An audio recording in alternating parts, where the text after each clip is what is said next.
All right, we're going to open it up to questions. If you have a question, please raise your hand. We'll start here with Chris.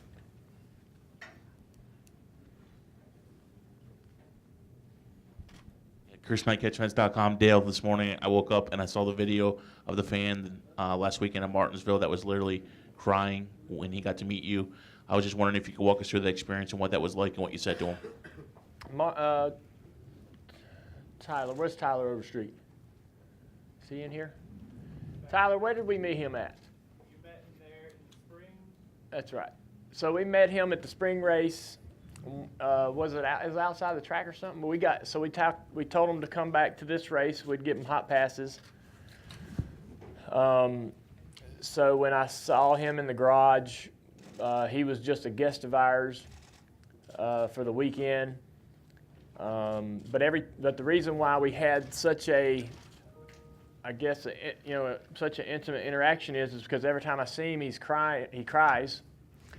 And I'm trying to tell him there at that moment that the racetrack's a happy place. We're gonna have a lot of fun. This car, we're gonna work on this car and try to get our car fast. And that he was there for the whole weekend and to enjoy it and make sure that he has fun.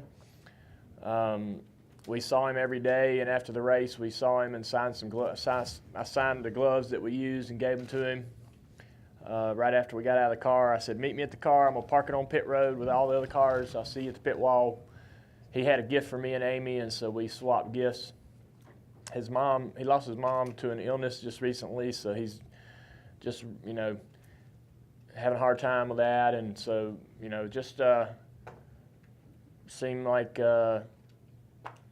he seems like a great kid. Just wanted to, have him out to the race and give him a really great experience and get him as close to the car and the team as we could. And he had a lot of fun. He's stood there with us for the anthem and enjoyed pre-race with us and got to be involved in all that and see what was going on. So it's a neat deal. We'll go to Bob and then to Holly. Bob Hawkers, ESPN. You seemed so excited after Martinsville just because of the way that race was. Is that maybe one of the things that you'll miss the most? And was there any part of you during that race like, man, I can't give this up? Martinsville,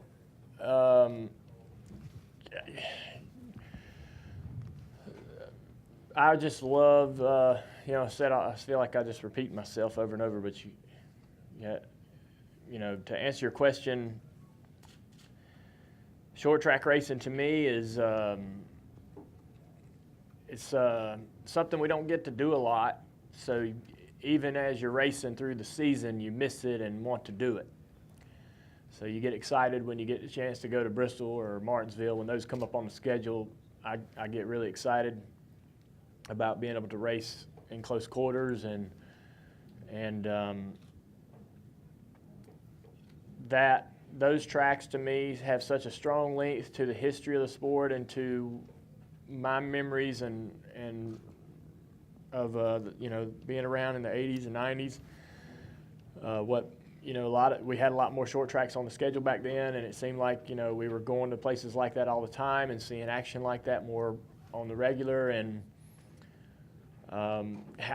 it'd been so long since I've gotten out of a race car and heard the crowd go through so many different emotions for 20, 30 minutes after a race. I mean, it was just incredible to be a witness to that and to feel that energy of the crowd so plugged in to what was happening around the racetrack. And as you were seeing the drivers pop up on the big screen, the fans would react, and man, I can't even remember the last time I've seen anything like that or witnessed anything like that. But we've seen it before, but boy, it's been a while.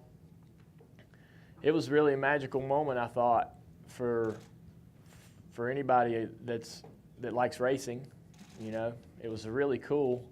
I know there were some people there that were disappointed in not having the best time, but as far as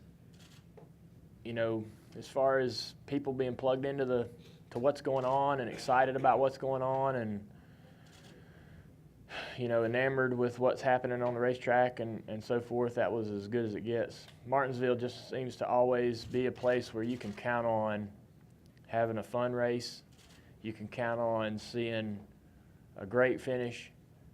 You can count on being entertained the entire time. And for being such a small venue and having so much history, I think they do such a great job with it. So just I can't say enough good things about that track. I didn't have any moment during the race where I was thinking, man, I wish I could untie this knot. But when I think, man, wonder what about racing and driving cars I'll miss. I know I'll miss people. I know I'll miss my team. But when I think about driving cars, what I'm going to miss the most, Martinsville. What you get out of a race at Martinsville, you can get it at other places too, but what you get there, man, is so fun and so enjoyable, and it's dependable. It's there every time you go. We'll go to Holly and then Wolfgang. Over to your left, it would be. Way left. Hey, Holly Kane, NASCAR.com. Along these same lines, and I know you're asked about it nearly every week about your memories, your thoughts of the track, but certainly this has been a special place to you in your career. If you could talk about getting that win here that you did, and I was actually here for it, but just talk about that and what this place means to you. Yeah, I mean, I didn't know coming into Texas that this place would become so special to me. We had a tire rub and a couple other things go on in that Xfinity race that surprised me that we won. We were able to come back to win and get through the field. Nemechek was hard to beat pretty much every week. A couple other guys, but so I was really proud of that win.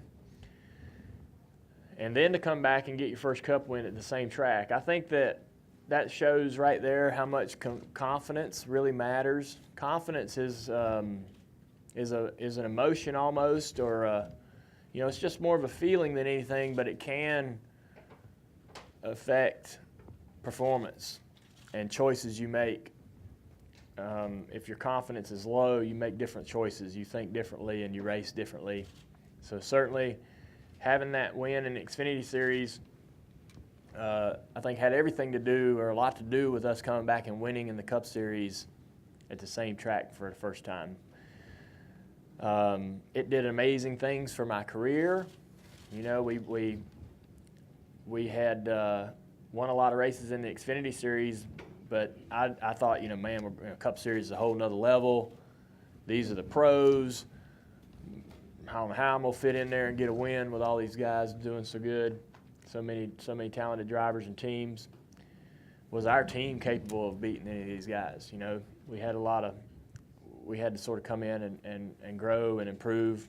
We couldn't win just as an Xfinity team. We had to grow into that Cup atmosphere, and I was surprised myself that we won so soon, and it really did a lot for our career. We had went to the National Sales Convention, or the big yearly meeting that Budweiser has, and stood on stage and told them that they hadn't won a race in a while, and we were going to get them back to victory lane.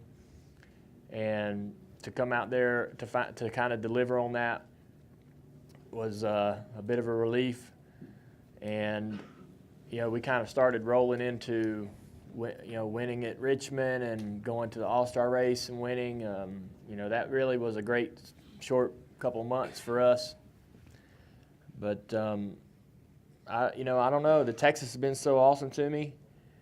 My wife Amy, she's from Texas, and I've got a whole nother family down here. That's a big bonus of being married to her. We spent all weekend with them, or all week with her sister and her husband.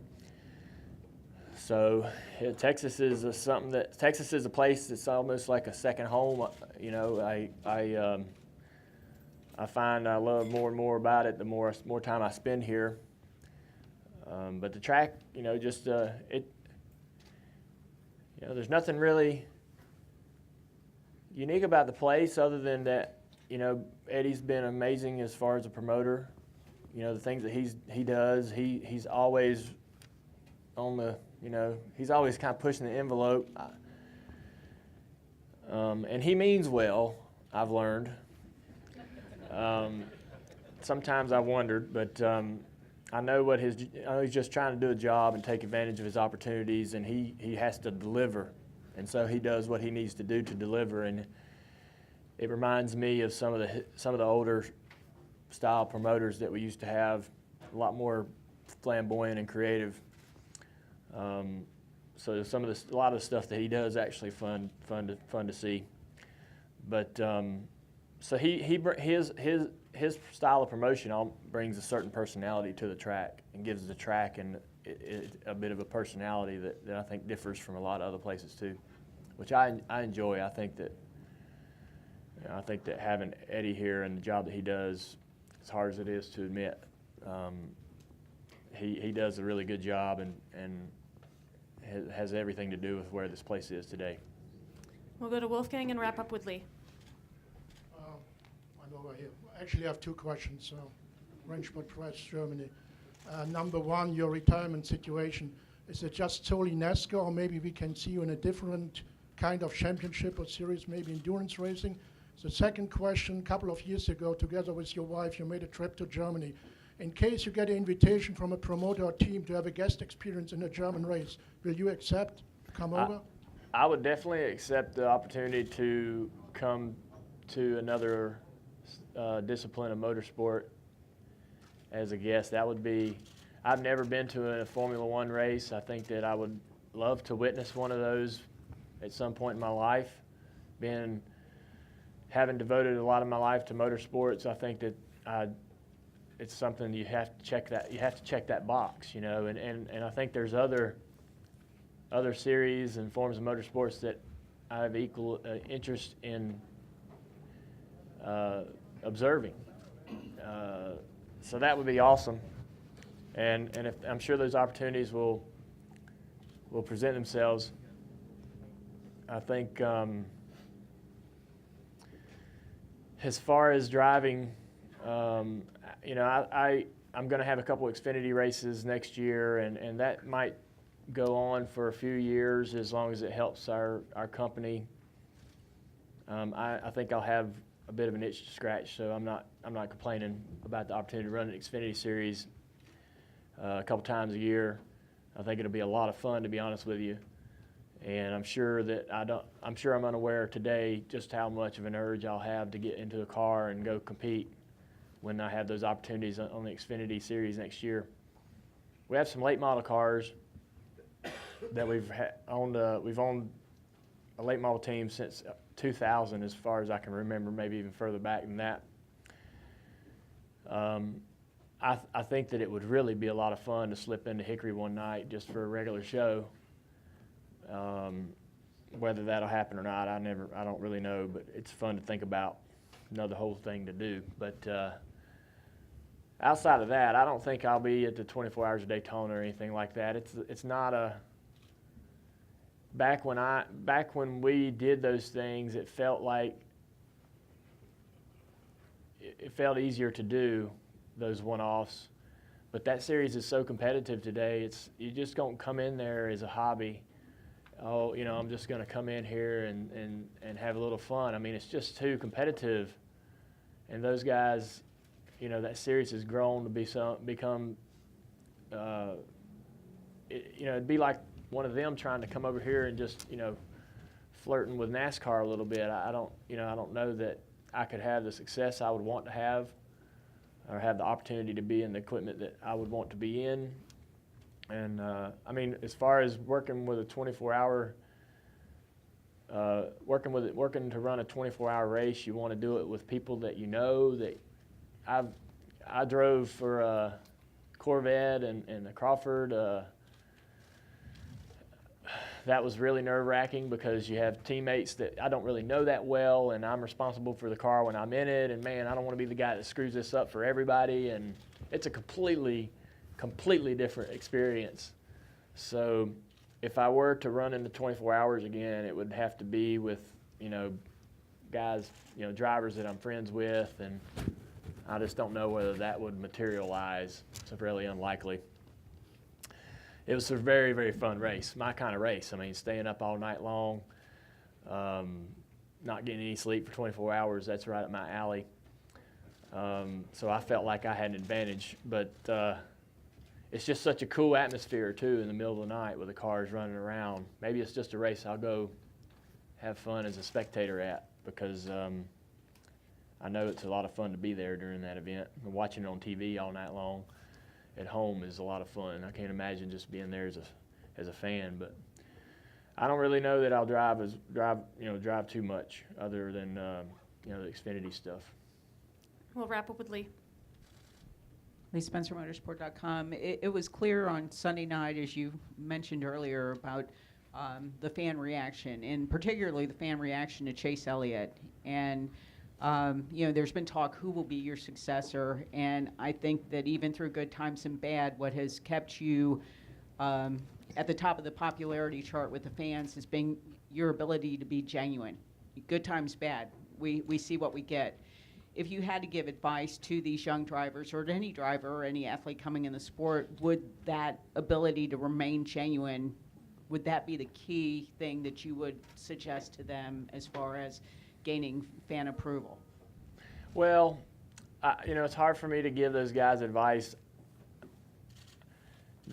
When I was that age, I wasn't open to listening to anybody tell me how to be, and especially outside the car. I at that age, and I'm sure those guys are the same way. They think they got it tuned. They're tuned up. They're ready. They don't need really any help. Those, and I guess a lot of what I see from guys I like. I don't think they need any advice. With like Kyle Larson, I think he's awesome outside the car. He's cool as a cucumber, and engaging on social media, has a great sense of humor. People like to see the human side of you, and that sense of humor and some of your personal life, and they like to see that you're real. You're just like they are. That's what they want to know, and they relate to people that they can imagine you living right next door, or running into your grocery store, and I think that a lot of these guys that's who they are, and that comes across well in their social media interaction. And so I don't know that I don't know that I could really give them any advice that they would either take or that would even help them. But I think Chase, I'm with you. I think Chase has a real opportunity to seize, or to not to seize, but maybe to really grow his fan base quickly over the next several years, especially once he starts to eventually get into victory lane, which we all know he's going to. Knowing him and being around him, he's genuine. He tells it like it is. He's hard on himself, critical on himself, but that sometimes too much. But that lets you know that he's not going to hold back his feelings about whether it's himself, someone else, or what's happening. So I think he's going to be a guy that's going to deliver when it comes to being genuine and open to conversation and discussion, and not really close himself off from the media and so forth. So I'm excited about all these guys, Alex and William, and it's just Blaney is just so much fun outside the car just to observe and watch. We all kind of enjoy seeing what he's up to. He's doing something every week. It seems like he's such a he's the guy that I think is taking the lead, and a lot of these guys could follow as far as how he self-promotes and engages with the fans. Does such a good job with it, and he's up for anything. And I think that's a great example if those guys want to look for somebody to follow. All right, Dale. Well, at this time, we're